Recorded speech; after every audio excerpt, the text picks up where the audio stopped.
Welcome to the Slop Farm. Enjoy the video. You start by confirming the exact Logitech wheel model and that it supports your Xbox generation, because firmware and ports differ.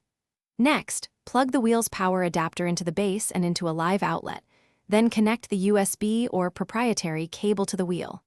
Once done, power on your Xbox first, make sure the console boots, then press the wheel's power button and watch the LED.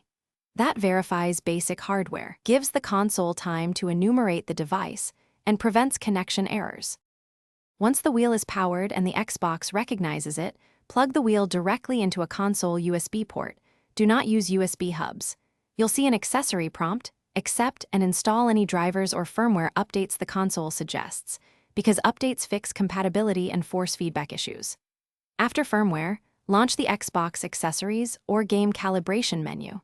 You'll be guided to center the wheel, turn full left and full right. Perform these moves slowly, so the console maps range accurately and guarantees. Now test the wheel in a racing game to confirm inputs and force feedback.